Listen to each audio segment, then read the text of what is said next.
Reporte 100. Malaquías López Cervantes, epidemiólogo, profesor de la Facultad de Medicina de la UNAM, está con nosotros esta mañana y le agradezco, como siempre, que nos tome una llamada. Malaquías, ¿cómo está? Buenos días. Muy buenos días, pues agradecido por la invitación y aquí a la orden de ustedes. La situación por COVID-19 en este momento en el país, ¿ameritaría cierres absolutos? Bueno, yo creo que no estamos ya en la misma situación que hace año y medio, donde reaccionábamos ante la carencia absoluta de inmunidad, sea natural o artificial como la de las vacunas, de una manera muy extrema, pero creo yo que sí se tiene que mandar el mensaje de que estamos en una etapa de mucho riesgo, que el hecho de que los jóvenes cuando se enferman no se mueran no es indicativo de que entonces no hay que prestarle atención a la pandemia, y que pues se debe de prever que haya por lo menos disminuciones severas o cierres de actividades irrelevantes, donde el riesgo puede ser máximo, pero se puede pues evitar a través de la suspensión de ese tipo de actividades. Sí. Me quisiera referir, por ejemplo, algo muy evidente, a los estadios. A pesar de que son espacios abiertos, la gran concentración de gente pues es algo peligroso, o a los conciertos o a los eventos donde se reúne mucha gente, las fiestas. Eso sí debería de seguir siendo considerado una actividad de alto riesgo y deberían de haber pues previsiones para que no estén sucediendo de una manera que facilite los contagios. Sí, doctor Malaquías López Cervantes, ¿y la educación? ¿Las escuelas?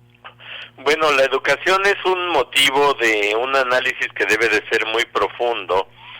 Yo creo que es cierto que los jóvenes y los niños están siendo muy afectados por la falta de actividad escolar y que se tienen que buscar las maneras, pero yo diría que pues se deben de poner metas de preparación para poder reactivar las escuelas.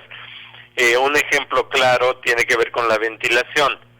Muchas escuelas tienen una pésima o nula ventilación y se deben de tomar en cuenta esas condiciones para ver de qué manera los niños o los adolescentes van a poder estar acudiendo a las actividades escolares y cumpliendo con lo que se prevé sin que estén en riesgo excesivo. Yo creo que aquí se está jugando un poco con la idea de que pues no le hace que se infecten, de todas maneras no se van a morir, pero creo que eso no se vale.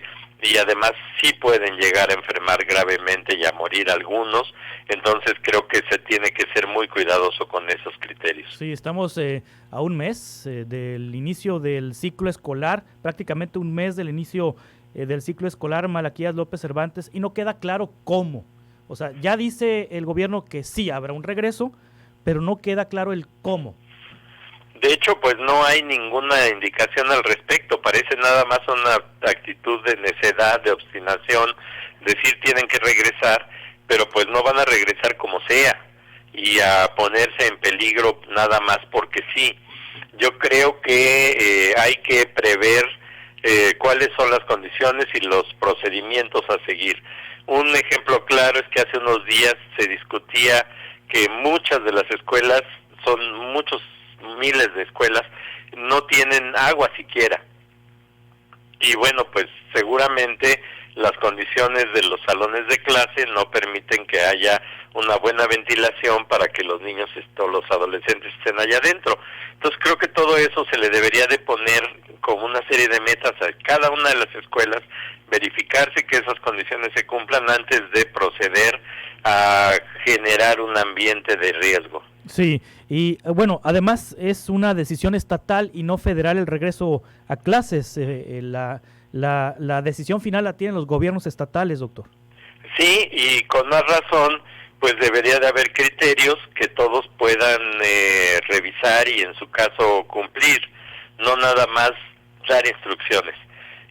Me parece que puede darse un escenario muy desfavorable en el cual se busca a quién estar echándole la culpa o cómo estar descalificando a los que no sigan las instrucciones aparentes, pero no se vale que no se aporten los recursos y los procedimientos necesarios para cumplir con las condiciones aceptables de acudir a las escuelas. Sí, en tanto se decide o no si se regresa a clases presenciales o si se decide o no cómo van a regresar las clases presenciales de manera escalonada.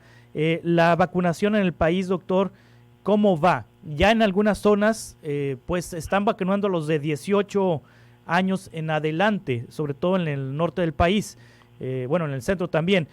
¿Cómo va la vacunación? ¿Vamos a un ritmo que pudiera pues ayudar a un regreso a clases de manera escalonada, un regreso paulatino? Pues yo creo que se han hecho avances que son muy importantes y dignos de reconocimiento, pero se debe de analizar también más abiertamente y más a fondo el tema de la vacunación. No podemos decir la vacunación así en abstracto. La inmensa mayoría de la gente tiene una sola dosis de vacuna. Y además tenemos una revoltura de vacunas diferentes que no otorgan igual protección. Por ejemplo, la vacuna que se aplicó a los maestros que van a las escuelas públicas es una vacuna que últimamente hemos sabido que tiene menor efectividad. Y si ante la presencia de variantes más agresivas como la Delta, aún vacunas de alto reconocimiento como la Pfizer no garantizan que se pueda proteger plenamente a la gente, pues menos las vacunas que tienen estadísticas menores. Sí. Entonces yo creo que todo eso se debe de pensar y en su caso debe de haber planes de contingencia. ¿Qué pasaría si? Y entonces poder proceder. Ya se dijo que no se va a tener o a mantener un criterio tal como el de que con un niño infectado y se cierra la escuela, pero ¿qué pasa si los maestros empiezan a tener contagios? ¿Qué pasa si empiezan a tener enfermedad? ¿Qué pasa si aparecen otras variantes? Nada de eso está previsto y todo es muy importante. Sí, en el caso se refiere a la CanSino, que tiene una efectividad, un porcentaje de efectividad menor a la de Pfizer y AstraZeneca. Así es, sí. Es un porcentaje de efectividad notablemente menor y bueno, pues si las que son mejores no protegen del todo, ¿qué va a pasar con quienes recibieron esta vacuna? ¿Habría que considerar la posibilidad de revacunar a los maestros, doctor, con otra farmacéutica? Pues por ejemplo, esa es una opción, o de ponerles otra dosis, o de vigilarlos por lo menos, saber si se están contagiando los maestros, cómo les está yendo, si de veras no llegan a hospitalizarse o si de veras no llegan a la muerte, para que se tengan pues datos que tranquilicen a la sociedad. Sinaloa es un caso especial que se debe de analizar a fondo. Allí se utilizó una de las vacunas chinas y mucha gente está enfermando y está llegando al hospital y ha corrido mucho la versión de que a pesar de tener esa vacuna sí se contagian y sí se enferman. Sí. Y si esa información crece y se divulga por todo el país va a hacer mucho daño. Yo creo que vale la pena en su caso estudiarlo y notificar de manera clara y abierta a la población sobre ese tipo de experiencias. ¿Qué Hay vacuna fue en misterios Sinaloa? que no se han aclarado. ¿Qué vacuna fue en Sinaloa, doctor? Fue mucha Sinovac. Sinovac, sí. Y otro caso muy pues muy raro es el de Chiapas, donde la gente dicen que no se quiso vacunar, pero tampoco se enferma. Es el estado que tiene mejores condiciones y ha mantenido mejores condiciones. Entonces cabe descartar la posibilidad de que pues no haya diagnóstico, que no estén haciendo pruebas, que no estén notificando, a pesar de que sí tengan casos. Y si no los tuvieran, ¿por qué no los tienen para aprender de eso y avisarle a los demás? ¿Quizá una cuestión genética? Pudiera ser, pero pues que se diga, Sí, que se analice y que se transparente. Sin duda estamos ante un virus que no terminamos de conocer, doctor. Efectivamente, porque no solo es la infección aguda que puede llevar a la muerte, como ya nos dimos muy bien cuenta en todo el mundo y en particular en México, sino que también hay versiones prolongadas de la enfermedad y hay secuelas. Y no tenemos ninguna preparación acerca de cómo vamos a reconocer y a manejar esas condiciones prolongadas y secuelas de la infección. Muy bien, doctor Malaquías López Cervantes, le agradezco que nos haya tomado esta entrevista. Agradezco la oportunidad. Hasta pronto. Muy buenos días. Es uno de los voceros de la Universidad Nacional Autónoma de México en el tema de COVID, profesor de la Facultad de Medicina, es epidemiólogo. Reporte 100.